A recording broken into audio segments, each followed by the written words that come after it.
കർത്താവ് നിങ്ങളോട് കൂടെ. അങ്ങേ ആത്മാവോടും കൂടെ. മത്തായിയുടെ വിശുദ്ധ സുവിശേഷത്തിൽ നിന്നുള്ള വായന. കർത്താവേ, അങ്ങേക്ക് മഹത്വം.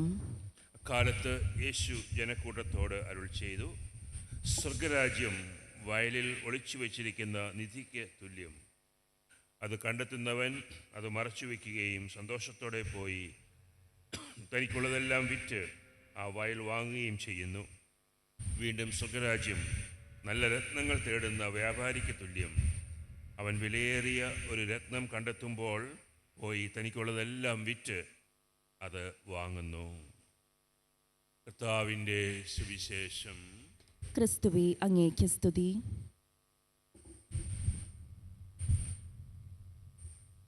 ഏറ്റവും പ്രിയപ്പെട്ടവരെ, നമ്മുടെ ജീവിതത്തിൽ നമ്മൾ ഏറ്റവും കൂടുതൽ വില കൊടുക്കുന്നത് എന്തിനാണ്? നമ്മുടെ ജീവിതത്തിൽ നമ്മൾ ഏറ്റവും പ്രധാനപ്പെട്ടതായിട്ട് കണക്കാക്കുന്നത് എന്തിനെയാണ്? ഇന്നത്തെ തിരുവചനങ്ങളിലൂടെ ദൈവത്തിൻ്റെ സ്വരം നമ്മൾ കേൾക്കുകയാണ്. സ്വർഗരാജ്യം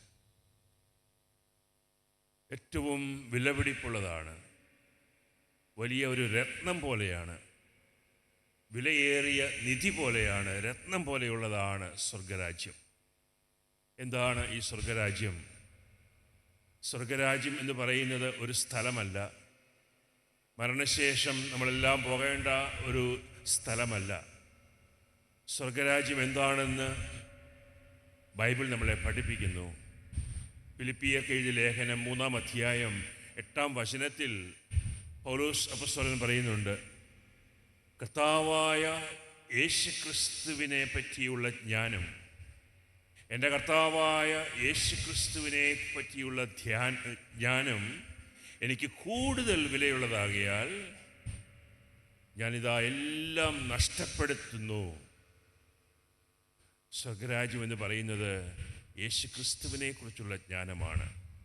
വീണ്ടും പൗലോസ് അപ്പോസ്തലൻ പറയുന്നു, എല്ലാം ഞാൻ നഷ്ടമായി പരിഗണിക്കുകയും ഉച്ഛിഷ്ടമായി കരുതുകയും ചെയ്യുന്നു.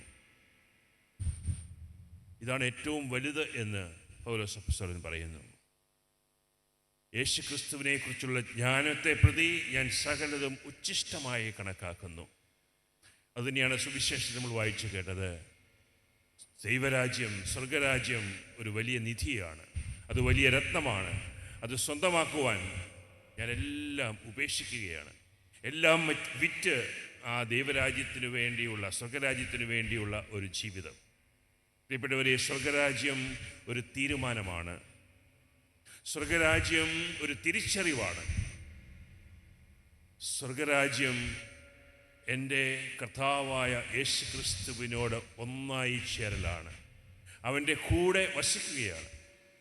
പുറപ്പാടിൻ്റെ പുസ്തകത്തിൽ നമ്മൾ വായിച്ചു കേട്ടു, മോശ സീനായി മലയിൽ 40 പകലും 40 രാവും ദൈവത്തോട് കൂടെ ചെലവഴിച്ചു. ഭക്ഷണമോ പാനീയമോ ഒന്നും അവനെടുത്തില്ല. ദൈവത്തിൻ്റെ കൂടെ വസിച്ചുകൊണ്ട് ദൈവം അവന് നൽകിയ ചിന്തകൾ, വചനങ്ങൾ അവൻ എഴുതി, പലകമേൽ എഴുതി 10 കൽപ്പനകളായി. സീനായി മലയിൽ നിന്ന് മോശ താഴേക്ക് ഇറങ്ങി വന്നപ്പോൾ ജനം മോശയുടെ മുഖം കണ്ടു. അത് തേജോമയമായിരുന്നു, അത് പ്രകാശിച്ചിരുന്നു. സ്വർഗരാജ്യത്തെ പ്രതി, യേശുവിനെ കുറിച്ചുള്ള ജ്ഞാനത്തെ പ്രതി, യേശുവിൻ്റെ സ്നേഹം അനുഭവിക്കുന്നതിനെ പ്രതി, യേശുവിൻ്റെ സന്നിധിയിൽ ഇരിക്കുന്നതിനെ പ്രതി സകലതും നഷ്ടപ്പെടുന്നവർക്ക് ഈ തേജോമയമായ, പ്രകാശമയമായ ഒരു ജീവിതം, ഒരു മുഖമുണ്ടായിരിക്കും. അതാണ് ദൈവരാജ്യം, സ്വർഗരാജ്യം. ഇന്ന് നമുക്ക് ദൈവം നൽകുന്ന വലിയൊരു വെളിപ്പെടുത്തലാണിത്. നമ്മൾ ജീവിക്കേണ്ടത് സ്വർഗരാജ്യത്തെ തിരിച്ചറിഞ്ഞുകൊണ്ടാണ്. സ്വർഗരാജ്യം എന്ന ആ തീരുമാനത്തിലൂടെയാണ് എനിക്ക് എൻ്റെ യേശുവിനേക്കാൾ വലുതായി ഈ ലോകത്തിൽ ഒന്നുമില്ല എന്നുള്ള ആ ചിന്ത, ആ ബോധ്യം നമുക്കെല്ലാവർക്കും ഉണ്ടാകട്ടെ. അതിനുവേണ്ടി നമുക്ക് പ്രാർത്ഥിക്കാം.